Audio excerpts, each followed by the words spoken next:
Assalamualaikum warahmatullahi wabarakatuh. Waalaikumsalam Waalaikumsalam warahmatullahi wabarakatuh. warahmatullahi Selamat pagi anak-anak.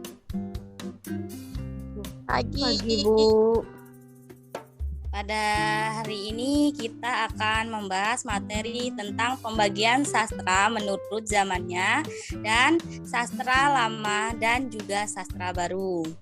Yang pertama saya akan menjelaskan pembagian sastra menurut zamannya. Yang pertama ada pembagian sastra menurut DRSB Simoranggis.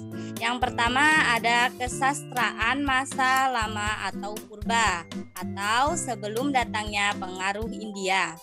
Kesastraan ini meliputi cerita tentang doa, mantra, silsilah, adat kebiasaan dan kepercayaan. Dan yang kedua itu ada kesastraan masa Hindu atau Arab, mulai dengan adanya pengaruh Hindu, dengan kedatangan agama Islam sampai kedatangan orang asing lainnya. Kesastraan ini meliputi cerita-cerita yang mengenai asal-usul manusia, alam, agama, pengajaran agama Islam, keadaan negara, cerita-cerita yang bersifat dinarkis, cerita-cerita yang bersifat pelipur lara, silsilah raja-raja dan keluarganya. Dan yang ketiga ada kesastraan masa baru, terdiri atas kesastraan Abdul bin Abdul Qadir Musayyid, dan ada juga masa balai pustaka, dan juga ada masa pujangga baru. Dan yang keempat itu ada kesastraan masa mutakhir dari tahun 1942 hingga sekarang, meliputi masa penduduk Jepang, ada juga masa revolusi, dan yang ketiga ada masa kemerdekaan. Yang selanjutnya kita akan membahas tentang pembagian sastra menurut Usman Effendi. Itu ada 3 kesastraan lama, yang kedua ada kesastraan baru, dan yang ketiga ada kesastraan modern. Dan yang selanjutnya kita akan membahas pembagian sastra menurut Sabaruddin Ahmad. Yang pertama ada kesastraan lama yang terdiri dari dinamisme, hindualisme, dan islamisme. Dan yang kedua ada kesastraan baru yang terdiri atas masa Abdullah bin Abdul Qadir Musid, ya, terus ada juga masa balai pustaka, yang ketiga ada masa pujangga baru, dan yang keempat ada masa angkatan 45.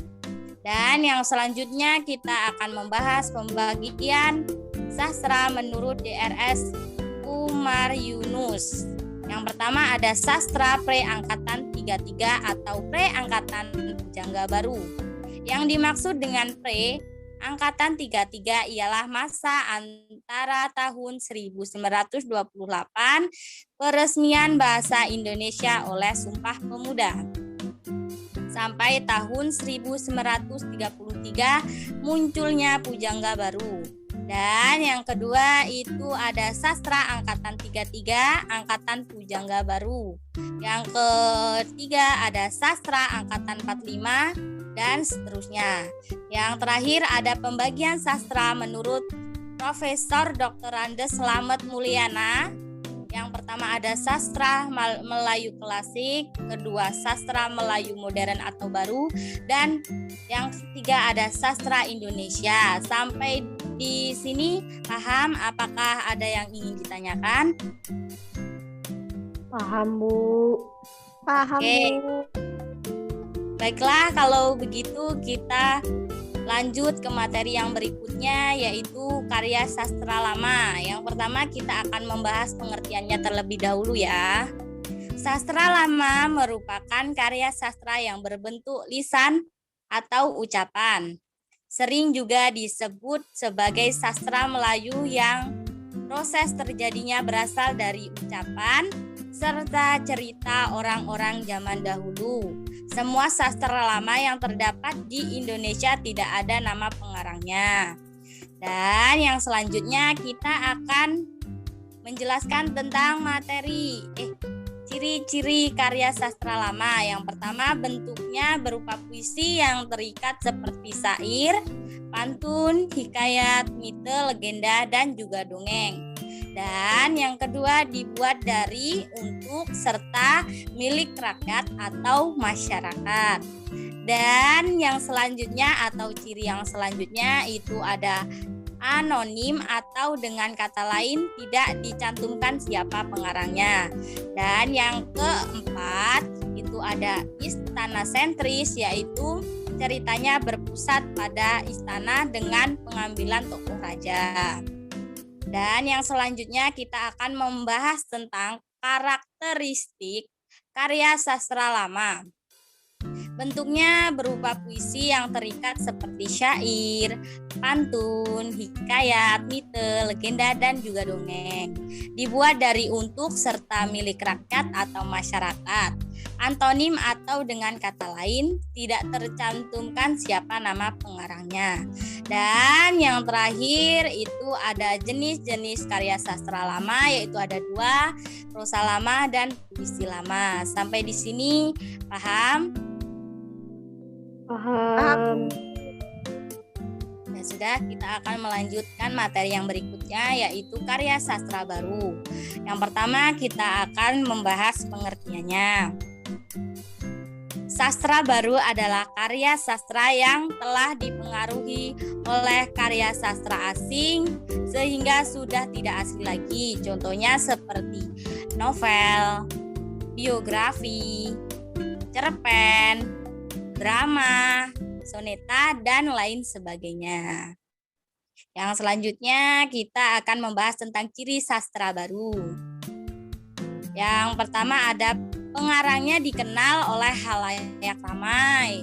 Dan yang kedua itu bersifat modern, tidak tradisional, bahasanya tidak klise, agak susah dicerna. Dan yang selanjutnya kita akan membahas karakteristik sastra baru, bersifat rasional, modern, dan tidak tradisional. Perkembangannya bersifat dinamis melalui media cetak atau audiovisual. Ceritanya berpusat pada kehidupan sehari-hari. Karya sastra baru mengikuti perubahan sesuai perkembangan pribadi penciptanya. Sampai di sini paham? Paham, Bu. Baiklah, kalau sudah paham semua, Ibu akhiri karena mata pelajaran Ibu kan sudah habis juga. Besok kita lanjutkan minggu depan untuk materi yang selanjutnya. Saya akhiri. Waalaikumsalam warahmatullahi wabarakatuh. Waalaikumsalam warahmatullahi wabarakatuh.